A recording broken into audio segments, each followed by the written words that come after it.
کسی بھی طرح کے خطرے کو اچھی طرح سے ٹیکل کر سکے۔ حسن تہرانی کی طرف سے شروعاتی دور میں ہی 2 بڑے ٹارگٹ سیٹ کیے گئے تھے۔ پہلا تو یہ کہ اتنی زیادہ رینج کی میسائل بنائی جائے کہ جو 1000 کلومیٹر سے زیادہ وار کر سکے،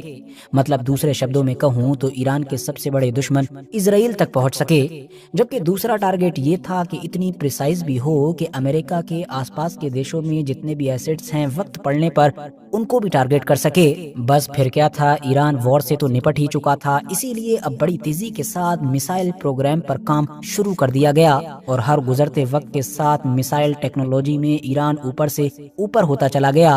اور ہر کچھ مہینے بعد یا سال بعد کچھ نہ کچھ میسائل ٹیسٹ ہونے کی خبریں بھی آنے لگیں، اور جیسے جیسے ایران کا یہ میسائل پروگرام مومنٹم پکڑتا چلا گیا، ویسے ویسے اب امریکہ نے ایران کے اوپر اور بھی زیادہ سینکشنز لگانے شروع کر دیے۔ بے شمار سینکشنز کے باوجود اور امریکہ اور ویسٹرن ورلڈ کے انہی سینکشنز کی وجہ سے لگ بھگ آدھی سے بھی زیادہ دنیا سے کٹ جانے کے باوجود ایران رکا نہیں۔ 1998 آتے آتے آخرکار لمبے انتظار کے بعد ایران میسائل ٹیکنالوجی میں اتنا آگے پہنچ چکا تھا کہ وہ ایک ایسی میسائل ٹیسٹ کرنے کے لیے تیار کھڑا تھا کہ جس کا نام تھا شہاب 3 اور جس کی رینج تھی لگ بھگ 1300 کلومیٹر، جو ظاہر سی بات ہے ایران کے سب سے بڑے دشمن اسرائیل تک آسانی کے ساتھ پہنچ سکتی ہے۔ اس میسائل کے پریکشن نے تو امریکہ کے چہرے کو پریشانی کی وجہ سے یا کہہ سکتے ہیں کہ غصے کی وجہ سے لال کر ڈالا، اور اس نے اب اور بھی زیادہ کٹھور طریقے سے ایران کے اوپر ہر طریقے سے سینکشنز لگانے شروع کر دیے۔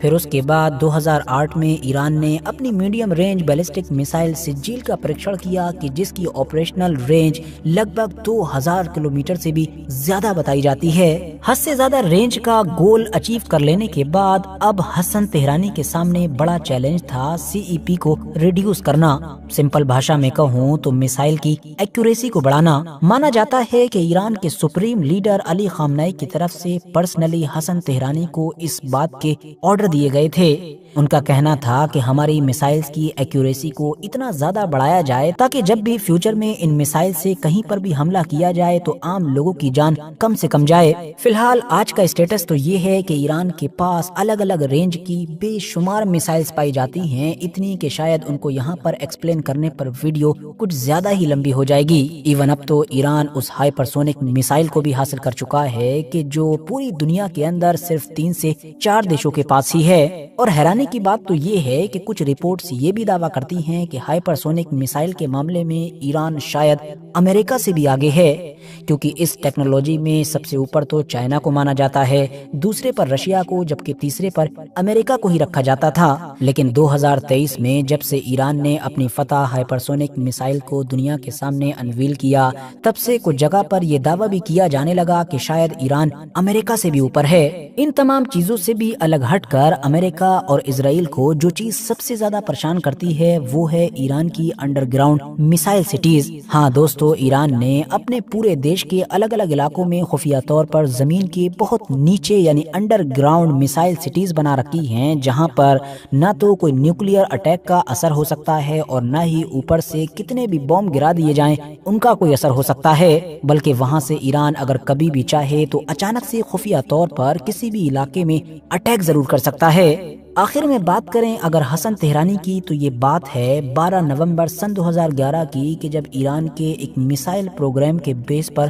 بڑا دھماکہ ہوتا ہے۔ اس بڑے دھماکے میں IRGC کے 17 لوگوں کی موت ہوتی ہے، اور انہی 17 لوگوں میں ایک بڑا نام شامل تھا ایرانین میسائل پروگرام کے آرکیٹیکٹ مطلب کہ حسن تہرانی کا۔ ایرانی میڈیا کی طرف سے بعد میں یہ خلاصہ کیا گیا تھا کہ یہ ایک ایکسیڈنٹ تھا، کیونکہ اس بیس پر میسائل پروگرام سے جڑا ہوا ہی کوئی کام کاج چل رہا تھا اور اسی میں ہی وہاں پر یہ بڑا دھماکہ ہوا تھا۔ فی الحال دوستو، آج کی اپنی ویڈیو کو ہم یہیں پر ختم کرتے ہیں۔